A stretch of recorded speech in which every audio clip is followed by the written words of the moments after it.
We're going into another weekend here.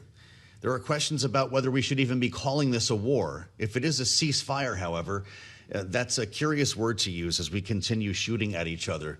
What needs to develop in the next couple of days to see this not turn back into a real kinetic action, a real war between our two countries?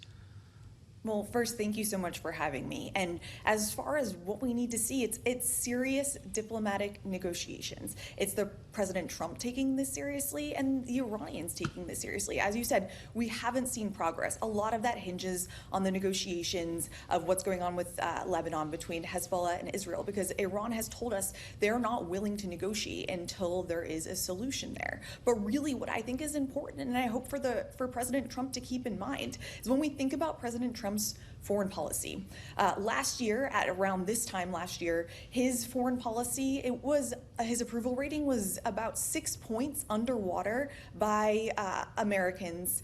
And now when we look at how Americans feel about Trump's foreign policy, he's now underwater by 21 points. That's a 15-point drop over the last year alone. And it's really not surprising. Nearly every American is experiencing those increased oil and gas prices, whether it's when they're paying $6 per gallon at the pump or increased grocery prices due to those increased transportation costs. So Americans really want to see this war come to an end. I think they're desperate for a solution that will help alleviate their everyday costs. And so I think they're eager to see progress on these talks. Well, so when we consider a solution that would specifically alleviate costs, Melissa, it's one thing if we are able to get to a negotiation to have the Strait of Hormuz declared open. It's another for the Strait of Hormuz to actually return in terms of the amount of transit that goes through it in energy supplies to what it was before this conflict. Do you really think we're going to get back there, especially as Iran and even Oman, or Iran contends at least that Oman is involved with this notion that they want to have control over it and potentially charge tolls?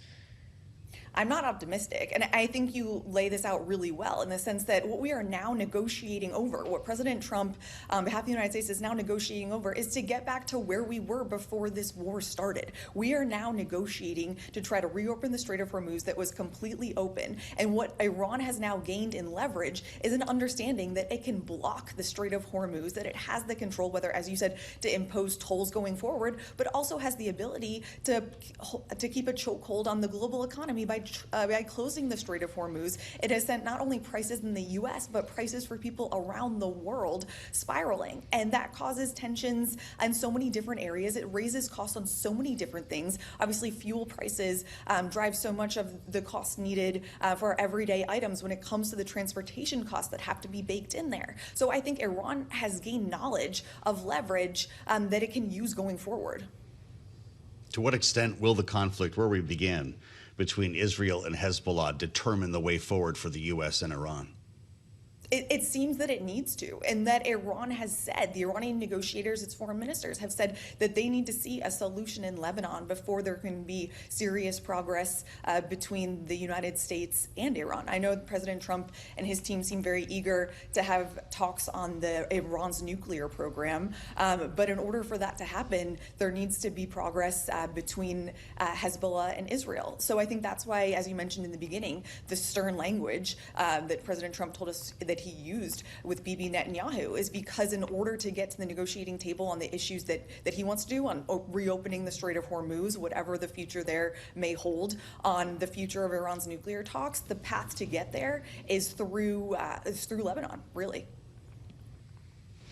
Well, of course, President Trump was very proud of the deal to end the fighting in Gaza, though obviously a longer-term agreement has been hard to come by. He clearly wants there to be a ceasefire in Lebanon as well between Israel and Hezbollah. He also, when he came to office, very much so wanted to see an end to another conflict, and that's the war between Russia and Ukraine.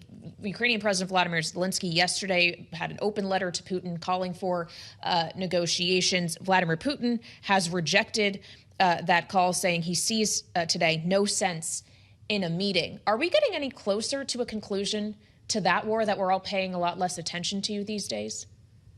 It doesn't seem like it. As we've seen, President Zelensky, as you said, has asked for that face-to-face meeting, and Putin has declined it. And so I think Putin feels as though he has the leverage to do that. But of course, Zelensky wants to find the way forward for his country to exist, for his people to know peace. And in order to do that, I think there does need to be those direct talks between Zelensky and Putin. But what we did see recently, just last night here in the United States, seeing that that Congress in our House passed a bipartisan bill in support of Ukraine, of sending more much-needed aid. So I think that is a good sign, in that even as people aren't paying attention to the conflict as much as they used to, as you stated, that the support still exists.